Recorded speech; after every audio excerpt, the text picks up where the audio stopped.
1 million views since. Its list of 22 things Miley looked like has had a whopping 4 million. So in proper BuzzFeed fashion, let's run through the 7 reasons why we're all still talking about Miley Cyrus a week later. Joining me now in New York, Whitney Jefferson, BuzzFeed celebrity editor. Thanks for coming on. Thanks for having me, Brian. So Whitney, I was there, you were there, we were at the Barclays Center. I noticed when Miley Cyrus was supposed to finish, when it was the other performers' turns, she kept dancing with that foam finger off in the corner. That leads us to number 1. She wants us to talk about her, doesn't she? She wants this attention. She absolutely does. I mean, get ready, world. This is the new Miley. I mean, I work for the internet, obviously, so we've been keeping an eye on Miley, and she's kind of been like this since she got her haircut last September. She gave a quote to the Toronto Sun saying she never thought a haircut would change her entire persona, but it did. And she also is like kind of defending herself. She also has mentioned that she's been called names since she got her haircut. So she's kind of proving herself to be the new Miley. She's not Hannah Montana anymore. Well, the second one, of course, the reason why it's a legitimate media story is that her behavior was truly cringeworthy, wasn't it?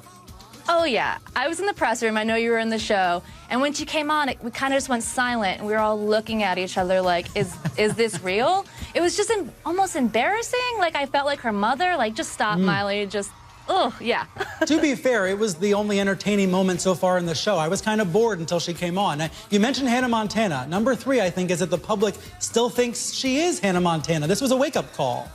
Oh, absolutely. So we last saw her in Hannah Montana. Her last album was in 2010. She had Party in the USA, which is kind of a family-friendly, fun, patriotic song. And now all of a sudden, she's We Can't Stop singing about drugs and twerking and... Not Hannah Montana anymore. Not at all. So number 4, it's a legitimate story. It's a serious story. There's a long history of sexualized teenage stars. And she fits into that history, it seems like. Absolutely. She's kind of another one of those Disney stars trying to prove something. Sexualization, even at the VMAs itself, has definitely happened nearly every year. You could even say that Miley was paying homage to Britney Spears' 2000 Oops, I Did It Again dance. You know, she ripped off the suit and she had the sparkling rhinestones that was kind of nude colored as well. However, Britney's performance was kind of seen as iconic, and Miley's is more of a face palming, like, not a good moment. It does seem to me that, you know, these stories wrote themselves. You know, to me, that's the number 5 reason. These stories were easy to write. The Parents Television Council came out and condemned it. There was an easy storyline here. Absolutely, and you couldn't ignore it either. I think there's definitely a change from search to social. It was all over everyone's newsfeed on Facebook, on Twitter. You couldn't ignore it.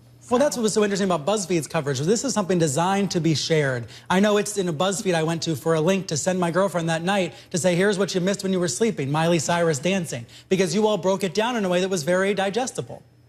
Yeah, I mean, we kind of have a lot of fun with it as well. We aren't Miley haters. We don't think she's doing a bad thing. We're not chastising her. We love Miley, and so we kind of put it all out there for you to kind of react yourself. You know, you can say, oh my God, that's so weird, but we're just like, this is Miley, this is her thing, do your thing, girl. Right, right. My 2 favorite reasons for this list, my 2 favorite items, number 6, the second to last one is this one. You know, there were all these reaction shots, and we live now, it seems like, in the era of the reaction shot. You noticed this at the show, that there were all these cameras set up to show what the celebrities were thinking, right?